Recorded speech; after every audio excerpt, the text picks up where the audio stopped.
Wanda fought in Europe, and her husband fought in the Pacific.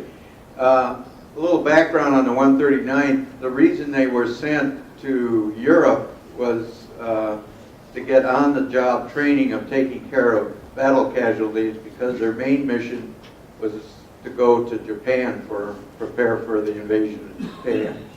And they were, well, I wanted to tell you where they were when they found out they didn't have to go to Japan. Wanda? This is Lieutenant Thorne. Thorne.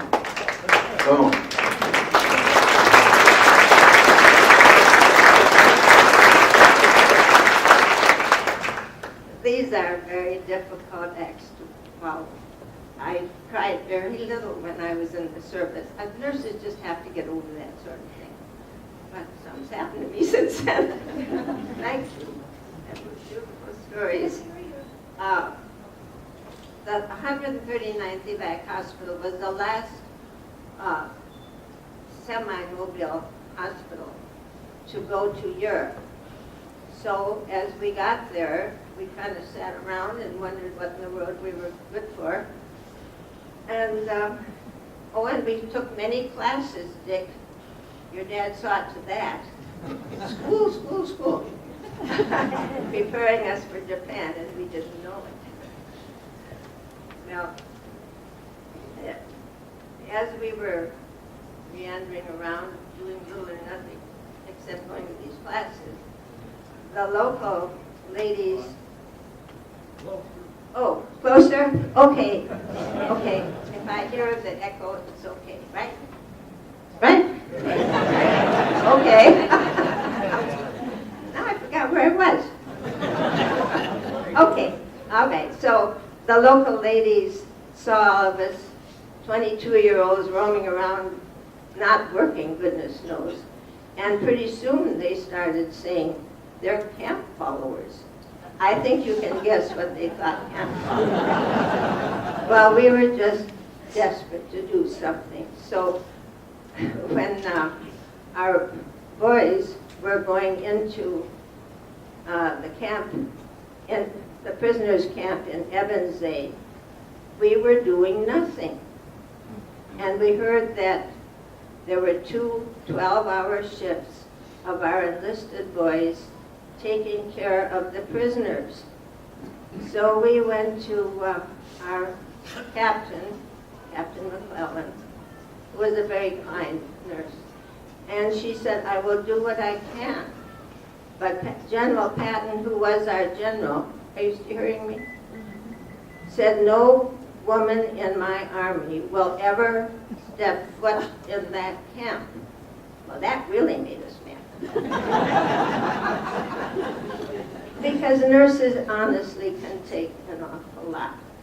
So our captain then said to General Patton, I have worked with nurses all my life. If they can get through nurses training, they can get through anything. Any nurses here?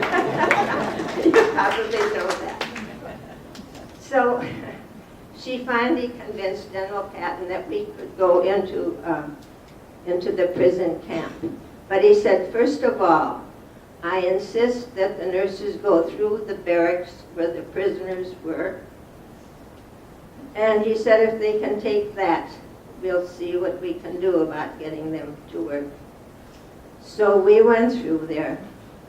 Well, here were these prisoners lying sometimes 4 to, well, it was a box, maybe 4 feet wide, maybe not that wide. They were so thin, all 5 fit in there. And their heads were round because there was no fat on their neck or any place. And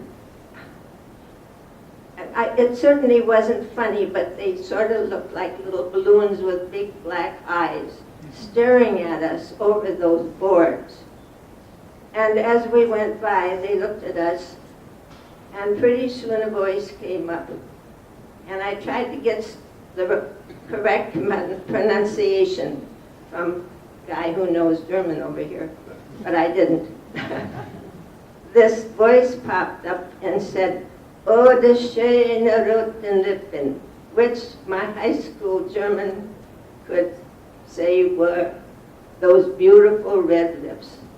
We decided those poor guys had some life yet.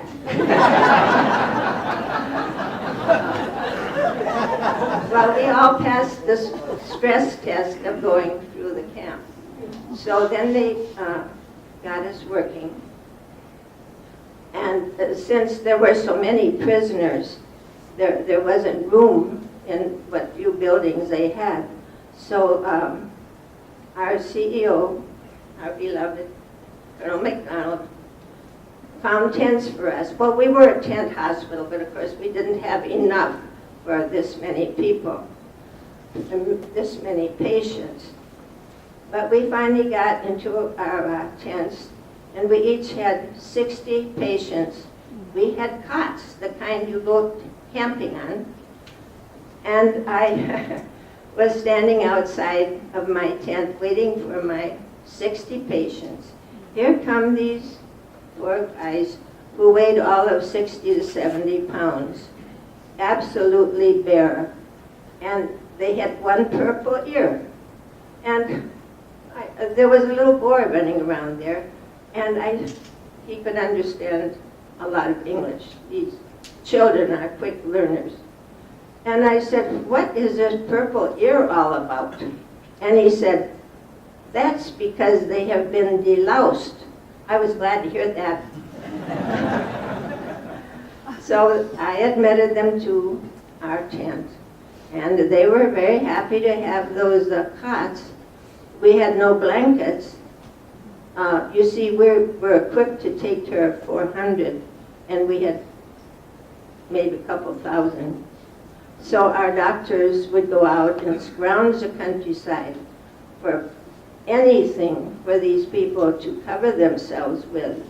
And one of them found paper sleeping bags. And paper can be warm, I guess. It was May in the mountains, which is lovely but not very warm. Well, so I had all my patients in their sleeping bags, and they never smiled. They had very few emotions. But I want to tell you a story that I love. We had a lot of visitors going through our tents. They wanted to see these patients and see what we were doing to help. And so one time, a Russian, and he must have had a very high station in life, at least he acted that way. And he went through all of my records, and he would say, "Ruski, Ruski, Ruski." And my patients would say, "No Ruski, no Ruski," meaning I'm not a Russian, I'm not a Russian. And he said, "I am taking these patients." I said, he said, "I absolutely outrank you." You know, I was second lieutenant, that's as low as it gets. Well, early on, I had been told by the head nurse in an army hospital when I said a general who was my patient would not obey me and stay in bed. She said, "You just tell him he has no rank on your ward." He went to bed. So when this Russian told me that he outranked me, I said, "You do not outrank me on my ward." He was so angry. He jumped up and down, and his face turned red, and he sweat, and he was so angry, but he walked away. I won that battle. Well, thank you. But the main joy for me was that these patients of mine actually smiled for the first time. They were so happy that they did not have to go to Russia. Well, we were there. Now, your book, Dick, and some other books I've read have different time schedules. we think we were there 6 weeks. But of course, some people were sent to other places, so maybe that's why I was there longer. Well, when, as we said, the 30th came before and also after, and filled in for us. And we were sent to Marseille, France, with the thought, and I know Colonel Macdonald thought we were going there too. However, the war ended. Some people say after we were on, and some people say before, and I don't know what.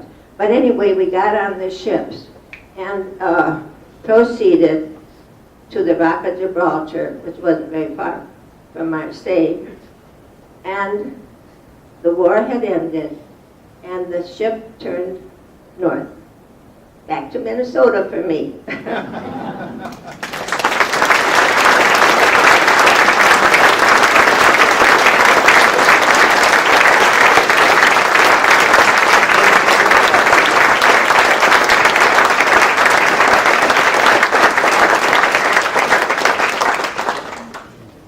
There's the saying,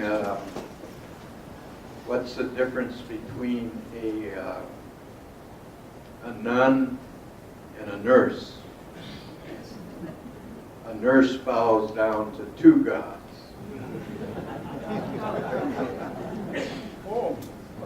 As a doctor, I find that to be very apropos. And very outdated.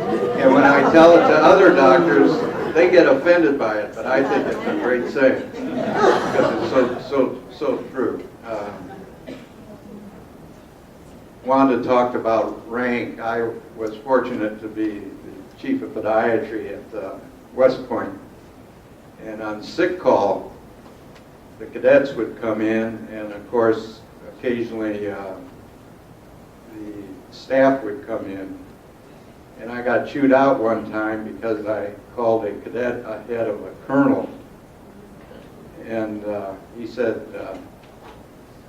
why did you do that? I'm reporting you. I said, go ahead and report me. I said, I'm sorry, sir, but once you walk through that door, you don't have any rank anymore, and it's first come, first served here. So what Wanda said is very true. A lot of interesting things have come from this book. I got a call one day from Cleveland, and the next speaker said, I think your father saved my life. That was really a wonderful personal feeling, but it was an excellent generalization because there were many people that saved this gentleman's life. Since the book is written, I'm going to tell another story before I introduce Andy. Also got an email from Munich, Germany, and it was from a woman who's, as the 139th went through Germany to get to Ebensee, her biological father impregnated her mother from the enlisted man from the 139th. And she emailed me and she said, can you find my biological father for me? So she had to be, what, 62 at this time. And we have. He's 92, he lives in Little Rock, Arkansas, and his wife is really ticked off.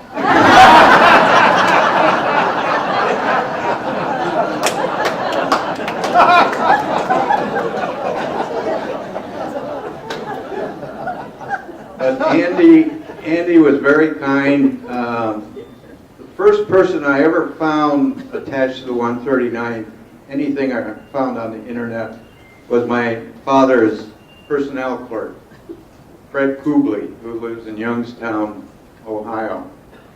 And Fred invited me to Youngstown for a book signing after the book was published, and Andy came down and one story I have to tell about Andy was that Fred put us up in the quarters, BOQs, and I got the general's quarters. You got what, the lieutenant's quarters? Yeah. But yeah. But he came down, and I have about 600 pictures that the museum, Holocaust Museum in Ebensee, has downloaded to my computer. And we were going through the pictures, and all of a sudden, Andy said, "That's me." And somewhere, if we have time, I'll go through these pictures and explain them, but these people are more important than the pictures. But the picture was of Andy standing in a group of men without any clothes on in front of the barracks door, and he was that 16-year-old, 59-pound boy. Andy and I have developed a wonderful relationship, as I have with all these people, and they keep rolling in. 2 weeks ago, somebody from Philadelphia, a columnist from the Philadelphia Inquirer, called, and he had found another enlisted man, and he was double checking. He found I was on the internet, and he checked out the story, and there was a column written about this enlisted man from the 139th, the Philadelphia Inquirer. So these keep popping up, and at this time I want to introduce Andy, who will give the perspective from inside the gate of what he saw when Bob drove his tank through those wooden doors. Andy Sternberg.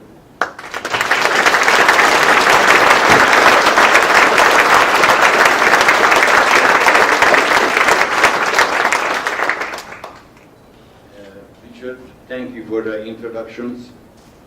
Good evening, ladies and gentlemen. I'm a survivor, and most people have a misconception about the Holocaust. They think it's only happened with the Jews. It's true that 6 million Jews has been killed, and 5 million non-Jews has died in various concentration camps. If you go to some of these concentration camps, you could see a lot of crosses, a lot of graveyards, mass graveyards. But what I really want to say is over 180 different books has been published the last 65 years reference to the Holocaust. I have to tell you, I have no interest on financially for Richard Macdonald books or Jan Alvin's books. These two books is the most valuable books what is recently published. Is only one problem about it. These books has been published should be 35, 40 years ago. Should be America's the soldiers who went through this one, their sons, the children and the grandchildren, what their forefathers did for this country. And I think it's a shame we do not, or these people not able to share what we could tell today, what America did and how America is acted. Not just the soldiers, the people who work for the war effort, the people who did for everything, suffered at home. And Bob Persinger mentioned the Battle of the Bulge is that 10,000 soldiers, American soldiers died and 30,000 prisoners or 20,000 prisoners. You know, sometime I'm thinking, during the Second World War, 400,000 American soldiers died, and all of them has parents, brothers or sisters or children or wife, and someone is waited for him to come back. And this 400,000 never came back. My parents, my family is completely destroyed. 1944 May. Nobody waited for me. Nobody. And I'm here today.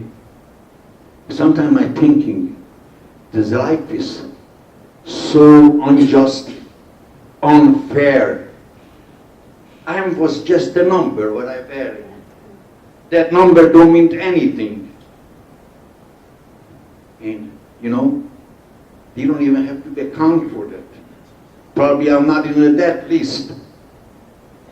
And these 400,000 American soldiers who risked their life, someone waited for it. And they don't make it.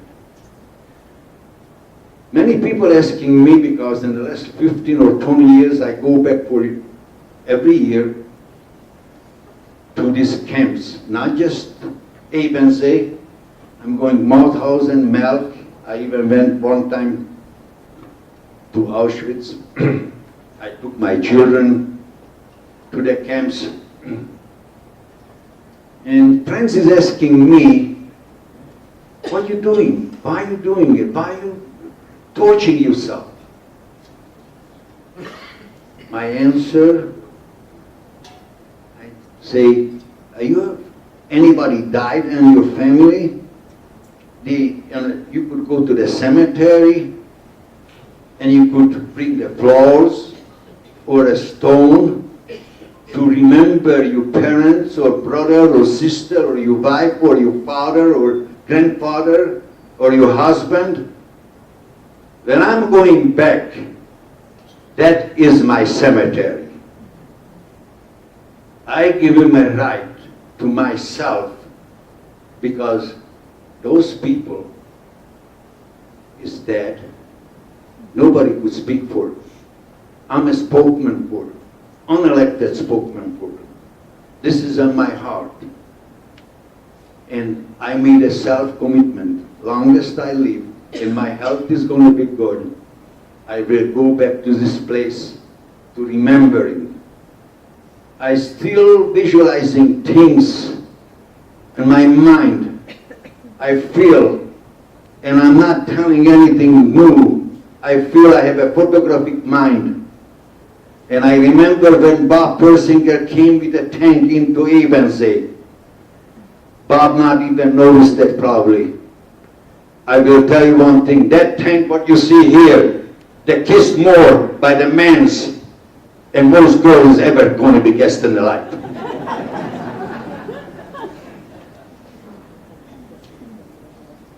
I see this face. I see the terrors on the people when we are in the camps. Every time when we see a daily people coming backward for a stretch, either life or death, we have to account. We have been counted daily basis. And I see these people, the terror on their face, and some of them get hung. And I could tell you stories. We get bound. Melk is an ancient city.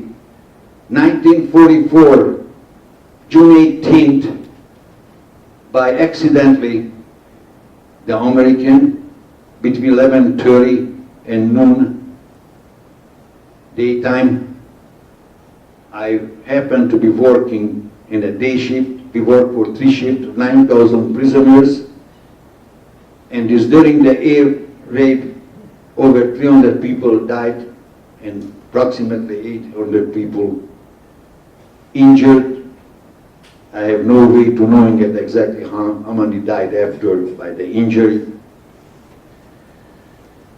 And after the war, 1946, I found out, excuse me, before I go for that, 14 prisoners tried to be escaped that day because even the guard tower has been destroyed, and the all 14 prisoners has been captured before 4 o'clock in the afternoon. The gallows has been set up for them, and the afternoon shift is not go out to work till we have to watch how those 14 people get hung and executed. Now I'm going with the story. Those 14 people who get executed not cried. They looked at us and is telling the message. I just told my friend today, who's a guest here, that's the interpretation in my mind. Not of one cried, not of one screamed, when under the gallows, put the ropes on their neck and kicked the stool under their feet, gallantly died. They're telling us, they don't get to you and don't get to us. They want to scare you. We're not afraid to die. This has happened 1944, June.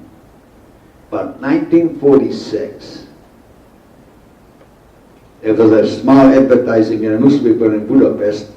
The former prisoners should get together in a certain sidewalk cafe, and one man, name is George Niebuhr, is telling us the story. He says, you know, I was in a cobbler in a concentration camp. Name is George Niebuhr, and I was a perfect in German and a speaking term with the concentration camp commandant Julius Ludolf, Obersturmführer SS. The next day of the air raid, came to the shoe repair shop. The shoe is not repaired for us because we have no shoes, we have a wooden clog. The boots has been repaired for the SS soldiers or the people who watching or staff for the camp, commandant. He says, they're asking me, you know what I did yesterday during the air raid? I went a sidewalk coffee with my wife and drinking coffee. And you know, when these people who tried to be escaped, I made a judgment, and all 14 has been dead now. But at 8 o'clock in the evening, my wife and I went to Salzburg for a concert. You know, I'm not a concert person. Maybe once in a while I go. And I made up my mind, I'm not going to think about that one. But every time I cross that threshold in the Severance Hall in Cleveland, I look around suspiciously. How many people here who were capable to do the same thing? Having a coffee with the wife, and 8 o'clock in the evening come to the concert. And turn out to be George Niebuhr was a speaking term for only one reason for German with a camp commander, because he was a fluent in German. He was a gynecologist. But nobody ever know for in a camp he was a gynecologist. And the reason he denied he's a medical doctor, because he do not want to be take any point for a research for a perfect, tall, blonde, blue-eyed, perfect Nazi German man. He claimed he is a cobbler. And George Niebuhr was perfect in German because he went to the medical school in Munich, Germany. I have to tell you something. I'm proud to announce here, my son, Dr. George Niebuhr, helped to bring into this world. George Niebuhr is gone. He came back, practiced medicine. He came to the director of the Women's Hospital in Budapest. But let me tell you something about America. I was here already. And I don't think is everybody looking at me, I looking at America. As a former prisoner, And I grew up for a different way, and most of you, or all of you, after 9 years living in the United States, my son, he said, Dad, I want to go to see Sam Macdonald for the Cleveland Indians, the left-hander pitchers, the southpaw, they call them, and they're playing with the New York Yankee. I've never been in a baseball game. I have to tell you, it wasn't so smart thing what I did. A ball came to my direction, and I tried to catch it with my bare hands, and I still bent it, my pinky. I wasn't not so lucky about catching the ball. But I learned something about my son. Is that Cleveland Yankee players, the first base, outfielder later, first time outfielder, and later Mickey Man. Excuse me, I need some help sometimes. I don't know nothing about the rules and regulation about baseball play. It is showing something to the umpire, like this. And I asked my son, what is doing? He said, Dad, you know, the game is go by strike and ball. I said, so what's the strike and ball? So the strike, when a guy not hit the ball and a certain make me a square, but is that the ball is going outside the square or above the square is a ball. And I just keep talking to this Mickey Mantle and the umpire. And I said, what are you talking? He says, Dad, he's saying it was a ball. It's not a strike. And he's got a little bit frustrated even for his young age. He just did like this, like, what do you know? I'm driving home. I never forget the street name in the car, what we have. And I start thinking, I grew up. I don't ask for my teachers. I don't ask for anybody why. And you are an American. You could disagree with the George. You could disagree with the empire. You know, it means so little, but so meaningful to me. Let's go back to Ebensee and Bob Persinger. I have no idea. I was not even 16 not even 15 when I ended up in a concentration camp. A healthy young boy, relatively decent athlete. But I know that I'm going to be dying in a camp. And I completely lost the time between April 16th and May 3rd. Even if today someone asked me what I did in Ebensee and my life is dependent on it, I'm not able to answer.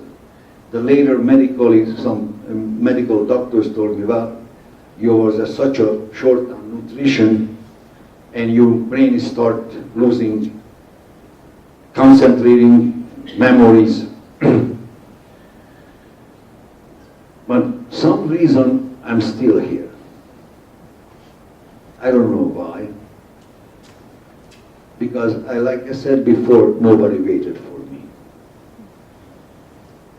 But when Bob Persinger, day before, entered the camp, that Sunday afternoon, 2:54, Saturday, the camp commandant came with his entourage and his German shepherd, and he said, the American approaching Ebensee and coming on this direction, and we are the SS going to put up the fight with the Americans. And our suggestion, we want to save your lives, go inside the tunnel. Well, today we don't know exactly, 17 or 18,000 people was in that camp, but like in a one word, 9. It's the first time it's ever happened someone said in that concentration camp for no. I don't have to tell you, the camp commandant Gant, the SS Obersturmführer, with his entourage walked out like a beaten dog. So, Saturday afternoon we have a false rumors and Americans on the mountainside, but we don't see anything. Sunday morning is heavy rain, but we received a full loaf of bread and marmalade, but the SS guard is gone. We have called the Volkssturm. They have some rifles, but we found out later there is no bullet inside. When Bob came in with the tank, I remember his face.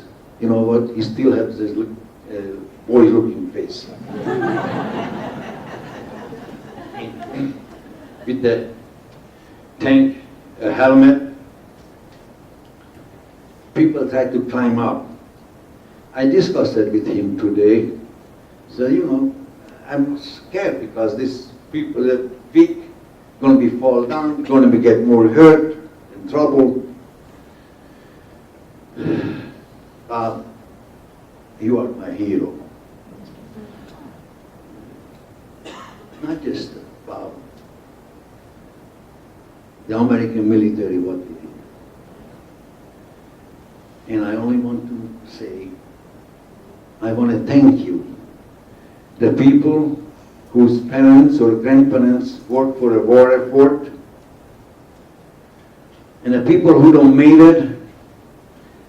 And when you have a time, I want you to remember the memorial days for our soldiers. Thank you for listening to me. If you have any question, I'm very happy to answer. Thank you.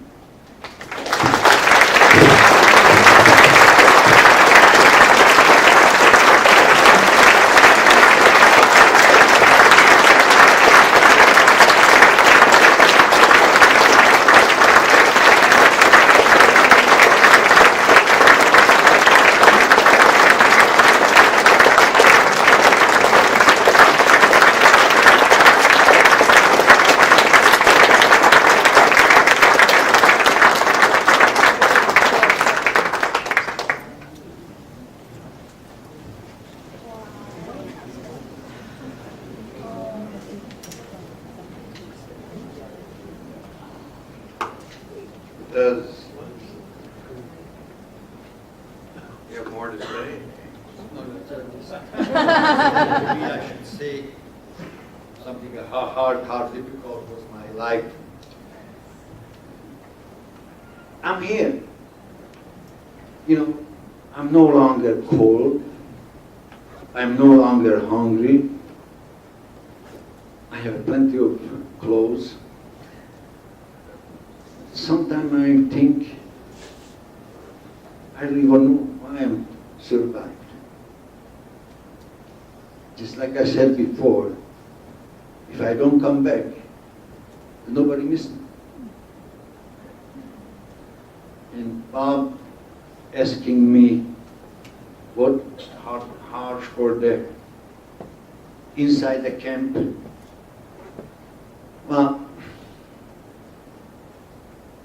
only thing I could told many times for many people, if the American come 24 hours later, I'm not here today. And I want to thank you again, what America did for the people who survived. And I just feel I'm a spokesman for a person and a messenger, nothing else, just a messenger. I have no political or economical drive to be anything. I just want to remember my friends. I want to remember the people who don't made it. And I want to remember the American soldiers who don't made it come back. What I really ask for, I think I asked for a director if I'm asking too much, let's stand up for 1 minute silence for all these people who suffered and died.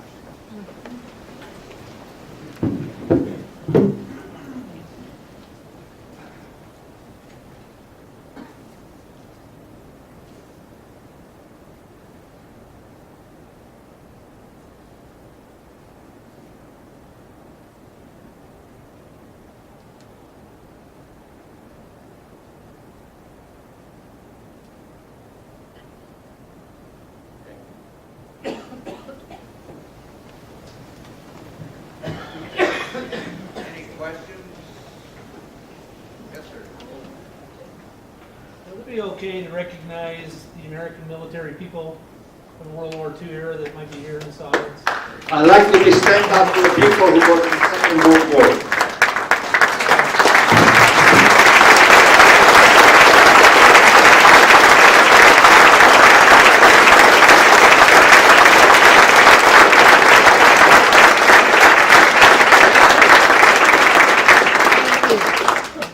Question back there. Hi, Bob. Doug Cameron. We worked together when I was teaching at Guilford. And through Bob, I met a guy, well, didn't meet, but I had contact through the mail, snail mail, a guy named Max Garcia. Have you heard from Max? Oh, yes, I keep in touch with Max. Good. So he's still... He's the man that I give the cigarette to. Max is the one that was pulled up onto the tank by Bob. And because Max can speak a little English, Bob asked Max if he'd be an interpreter, the translator, and Max said yes. But the thing that I thought was remarkable about the story was they took Max with them that night when they left the camp back to their billet, and they told Max, they said, go ahead, go to the bathroom there and wash up. And Max took a bath that night, and when he got done with his bath, the bath water was black. And for the next 6 nights, Max took a bath every night, and every night the bath water was black. Because he hadn't had a bath in 5 years. Way to go, Bob. Thank you.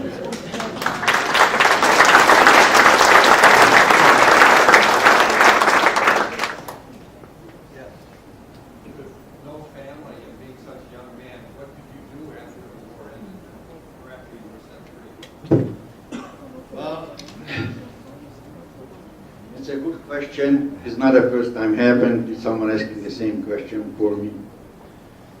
You know, that momentum, that day, and a few days after the days when we get liberated, is just a holiday, just a joyous days.